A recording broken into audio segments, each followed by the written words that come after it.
आजाद भारत में आज पहली बार प्रधानमंत्री मोदी ने राजनीतिक भ्रष्टाचार पर एक ऐसा कड़ा कानून बनाया है जिसके दायरे में खुद प्रधानमंत्री भी आते हैं। यह एक बहुत बड़ा कदम है और आज ये जो नए कानून के बारे में मैं आपको बताने वाला हूं, आप सबको ध्यान से इसे सुनना चाहिए।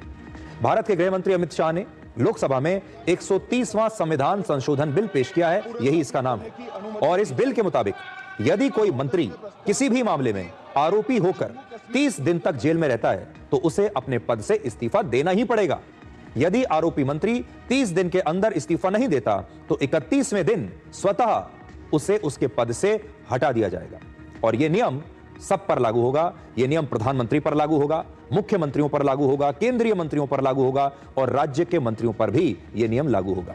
यह नियम केवल उन मामलों में लागू होगा जिनमें सजा 5 साल या उससे ज्यादा की है और जेल से छूटने के बाद अगर आप निर्दोष पाए जाते हैं तो फिर से आप प्रधानमंत्री, मुख्यमंत्री या मंत्री बन सकते हैं। तो यह बिल है, उसकी एक कॉपी आज मैं अपने साथ लेकर आया हूं और आज पूरे देश को यह समझना होगा कि यह जो कानून बनने वाला है, अगर यह बन गया कानून तो यह एक ऐतिहासिक कानून है और इसके अंदर सब कुछ बताया गया है।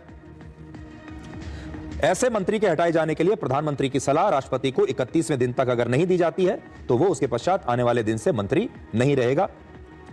कोई मंत्री जो इस प्रकार पद धारण करने के दौरान लगातार 30 दिन की किसी अवधि के लिए किसी अपराध के लिए गिरफ्तार किया जाता है और कारावास में रहता है, ऐसा अपराध जो 5 साल या उससे ज्यादा की अवधि का जिसमें दंड है, तो उसे 31वें दिन तक फिर हटा दिया जाएगा। गृह मंत्री ने लोकसभा में इस बिल को संयुक्त समिति के पास भेजने की सिफारिश की है और अब संसद की संयुक्त समिति इस बिल पर विचार करेगी। हमारे देश की जनता जब भी नेताओं के बारे में बात करती है तो सबसे ज्यादा चर्चा असल में उनके भ्रष्टाचार पर ही होती है।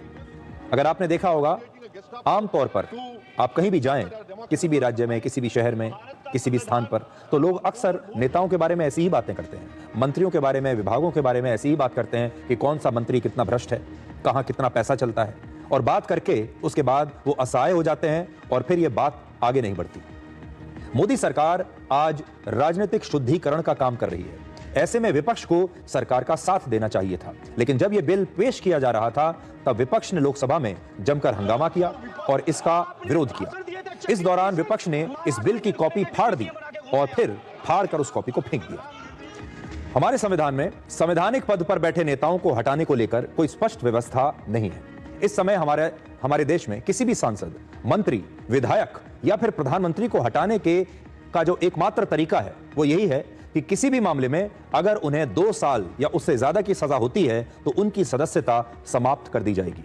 आपको याद होगा, कुछ दिन पहले राहुल गांधी के साथ भी यही हुआ था जब वो एक मामले में दोषी पाए गए थे और उनकी सदस्यता रद्द कर दी गई थी। आपको याद होगा, उनका सरकारी बंगला भी उन्हें तब छोड़ना पड़ा था। तो अभी यही व्यवस्था है, लेकिन अब यह व्यवस्था बदल जाएगी।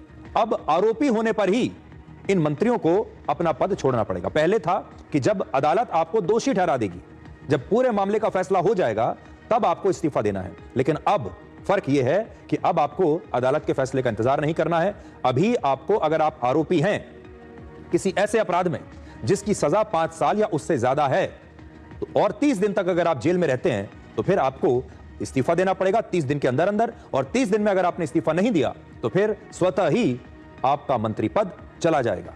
और इसीलिए अभी तक नेता हमारे कानूनों का बड़ा फायदा उठाते थे, अपनी कुर्सी छोड़ने का नाम नहीं लेते थे। इसका सबसे ताजा उदाहरण आपको याद होगा, पिछले साल दिल्ली के मुख्यमंत्री अरविंद केजरीवाल को ईडी ने शराब नीति से जुड़े मनी लॉन्ड्रिंग के मामले में गिरफ्तार किया था। अरविंद केजरीवाल करीब 6 महीने तक जेल में रहे, लेकिन तब भी उन्होंने इस्तीफा नहीं दिया। मुख्यमंत्री दिल्ली के वो बने रहे और जेल से ही उन्होंने दिल्ली की सरकार चलाई। आप याद कर लीजिए। और हमें ऐसा लगता है कि जब अरविंद केजरीवाल ने इस्तीफा देने से मना कर दिया, उसके बाद ही शायद ऐसा लगा होगा सरकार को कि ऐसे मंत्रियों का क्या किया जाए।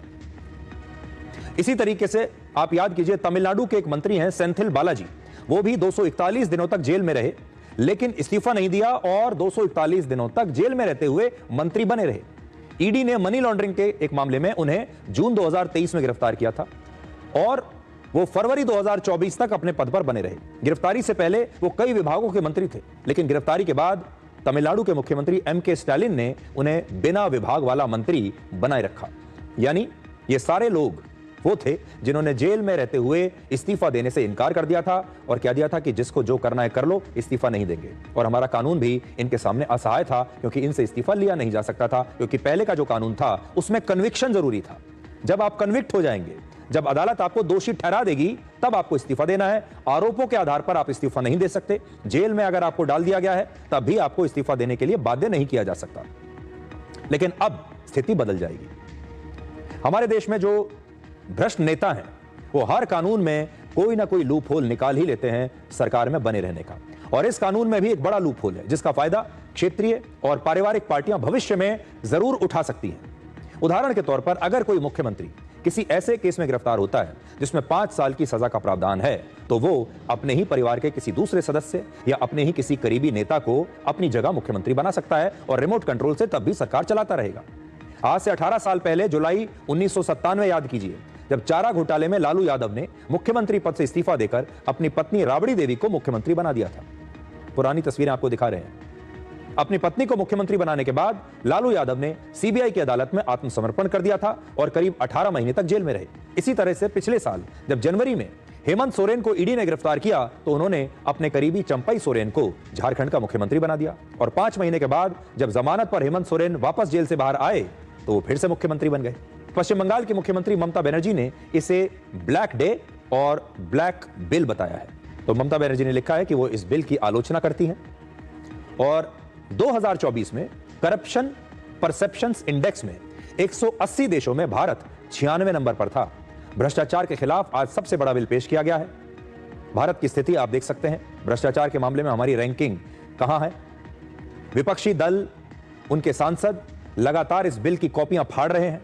कांग्रेस के सांसद इसका विरोध कर रहे हैं।